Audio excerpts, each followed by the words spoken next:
Hi guys, welcome to my channel sweet life of SD. कैसे हो आप सब लोग? आई होप बहुत अच्छे हो गए। लास्ट वीडियो पे इतना सारा प्यार देने के लिए बहुत बहुत थैंक यू। इतने सारे व्यूज़ हो गए 2-3 दिन में ही, बहुत अच्छा लगा देखकर। और तो कनाडा के बारे में वो वीडियो थी, तो मुझे लगता है कि मोस्टली मेरे जितने व्यूज़ हैं वो कनाडा के बारे में और जानना चाहते हैं। तो ये वीडियो मैं RNIP के ऊपर बना रही हूँ, that is rural and northern immigration pilot program. बहुत टाइम से चल रहा है ये, बट अब दोबारा से सितंबर में ये खुलेगा प्रोग्राम।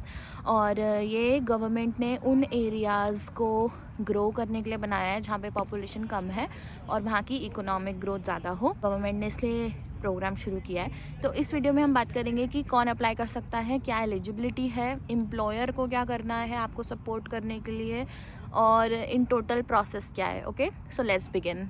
तो अभी तक ये प्रोग्राम परमानेंट नहीं था अभी तक, बट ये सितंबर से गवर्नमेंट ने निकाली है ये नोटिफिकेशन कि ये परमानेंट होने वाला है। तो वी ऑल आर वेटिंग कि सितंबर में क्या होगा, बट अभी तक ये नहीं था परमानेंट और छोटे छोटे पीरियड्स के लिए गवर्नमेंट इसको स्टार्ट कर रही थी और लोग उसी में अप्लाई कर रहे थे एंड देन वो PR ले रहे थे अपनी। तो good ones and lucky ones are those who have got their PR from RNIP। तो लेट्स सी इसका प्रोसेस क्या है। तो सबसे पहले तो आपको ये देखना पड़ेगा कि कौन कौन सी कम्युनिटीज़ हैं कनाडा में जो RNIP सपोर्ट करती है। मैं नेक्स्ट क्लिप में मैं उनका एक डिटेल्ड IRCC की वेबसाइट से पिक्चर निकाल कर डाल दूँगी, जिसमें वो सारे की सारी कम्युनिटीज़ और वो कहाँ पर हैं कनाडा में और कितनी कम्युनिटीज़ आप सब देख सकते हो। तो ये है वो communities through out Canada. North Bay, Ontario, Sudbury, Ontario, Timmins, Ontario, Sault Ste. Marie in Ontario, Thunder Bay in Ontario, mostly cities आप देख सकते हो ये Ontario में है।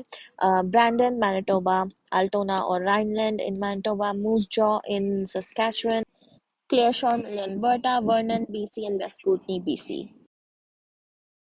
सबसे पहले बात करते हैं एलिजिबिलिटी की। तो एलिजिबिलिटी में सबसे पहले आपको आइल्स चाहिए। जैसे यूजुअली एक्सप्रेस एंट्री में आपको आइल्स की स्कोर बहुत ज़्यादा चाहिए होते हैं, बट इसमें ऐसा कुछ भी नहीं है, वो भी अप्लाई कर सकता है जिसका कम स्कोर है। मैं नीचे स्क्रीन में डाल दूँगी कि कितना CLB आइल्स का स्कोर इसमें एक्सेप्टेड है। जो नेक्स्ट रिक्वायरमेंट है वो है आपकी सेटलमेंट फ़ंड्स की। तो जितने भी फ़ंड्स आपको चाहिए मैं दोबारा से यहाँ पे नीचे अटैच कर दूँगी कि कितने लोग, अगर आपकी फैमिली में से जितने भी लोग आ रहे हैं उनके लिए कितने फ़ंड्स रिक्वायर्ड हैं इस प्रोग्राम के लिए। पर अगर आप कनाडा में ही ऑलरेडी प्रेजेंट हो तो आपको फ़ंड्स दिखाने की ज़रूरत नहीं है। तो जो नेक्स्ट पॉइंट है, very important point, which is आपका वर्क एक्सपीरियंस। तो सबसे पहले हमने बात करी एलिजिबिलिटी की, जिसमें आपका आइल्स आता है और प्रूफ ऑफ फंड्स आता है। अगर आपके पास इतने पैसे हैं और उतना आइल्स का स्कोर है तो आप अप्लाई कर सकते हो। सेकंड, वर्क एक्सपीरियंस की बात करते हैं। वर्क एक्सपीरियंस में जैसे कि यूजुअली किसी भी आपको C या D नॉक की जो जॉब्स होती हैं वो अप्रूव्ड नहीं होती PR के लिए। आपको B एटलीस्ट सुपरवाइजरी लेवल पे होना होता है। इसमें ऐसा कुछ नहीं है, नॉक है OA B C D, आप उसके थ्रू अप्लाई कर सकते हो। और वर्क एक्सपीरियंस आपका एटलीस्ट 1 ईयर का उस कम्युनिटी से बाहर का होना चाहिए। और अगर आपका वो भी नहीं है तो आप जिस कम्युनिटी से RNIP लगाने का सोच रहे हो, अगर आपने वहाँ से पढ़ाई करी है, आपका जो इंस्टीट्यूट था वो वहीं पर सिचुएटेड था और आपने वहीं से पढ़ाई करी है, तो आपको वर्क एक्सपीरियंस की भी ज़रूरत नहीं है। नेक्स्ट एलिजिबिलिटी है intent to live in that community. तो आपको ये सबमिट करना होता है जब आप अपनी फ़ाइल डालते हो कि आप उस कम्युनिटी में PR लेने के बाद रहोगे, क्योंकि ऑफ कोर्स वो आपको इतना सपोर्ट कर रहे हैं, गवर्नमेंट आपको इतना सपोर्ट कर रही है, तो आप भी दिखाओगे कि आप इस कम्युनिटी में रहना चाहते हो, because in the and it's for the economic growth of that community. इसलिए आपको वहाँ PR मिल रही है क्योंकि उन्हें लोगों की ज़रूरत है। तो आपको ये दिखाना पड़ता है कि आप वहाँ पे विलिंग हो स्टे करने के लिए। PR के बाद ये नहीं कि छोटी सिटी है तो आप उसको छोड़ के चले जाओगे।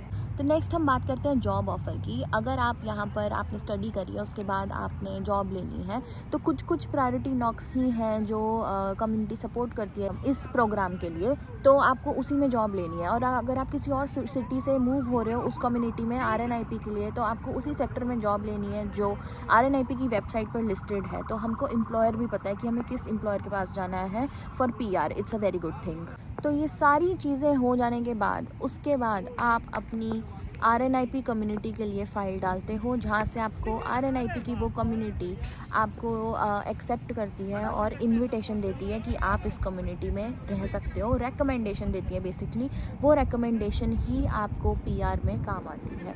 तो बेसिकली अल्टीमेट गोल इन सबका है रिकमेंडेशन लेना उस कम्युनिटी से। जैसे आपकी रिकमेंडेशन आ गई, उसके बाद आप अपनी PR के लिए फ़ाइल करते हो एक्सप्रेस एंट्री के थ्रू, और इस सारे प्रोसेस में लगते हैं about 12 to 18 months. I think मैंने जितने भी लोग देखे हैं अभी right now it is the fastest process to get your PR। तो अगर आप भी अभी स्ट्रगल कर रहे हो और आपको नहीं पता क्या करना है, तो RNIP की जगह आपको थोड़ा रिसर्च करना शुरू करो। मैंने पिछली वाली वीडियो में भी अपनी RNIP की इन्फॉर्मेशन डाली थी, वेबसाइट का लिंक डाला था डिस्क्रिप्शन बॉक्स में, जो मैं दोबारा डाल दूँगी फॉर योर हेल्प। और आपको कोई भी क्वेश्चन हो आप पूछ सकते हो कमेंट सेक्शन में, and it's very easy process. उस वेबसाइट पे भी सब लिखा है। अगर आपको इस वीडियो से रिलेटेड कोई भी क्वेश्चन हो आप पूछ सकते हो। और ये देखो, मैं पीछे एक पार्क फील्ड में बैठी हूँ। यहाँ पे स्कूल की एक फील्ड है, यहाँ पे लोग क्रिकेट वगैरह खेलते हैं। आपको शायद पीछे से आवाज़ आ रही होगी या नहीं आ रही होगी, but I can't help, sorry, थोड़ी सी आवाज़ सह लेना। और पीछे माउंटेन्स देखो कितना अच्छा है, आज बहुत अच्छा मौसम है। तो मैंने सोचा आज एक वीडियो बनाई जाए घास पे बैठ के। तो अगर आपको इन्फॉर्मेशन अच्छी लगी please subscribe to my channel and comment करना और लाइक करना, और उन सबको शेयर करना जिनको अभी PR की ज़रूरत है। बाय।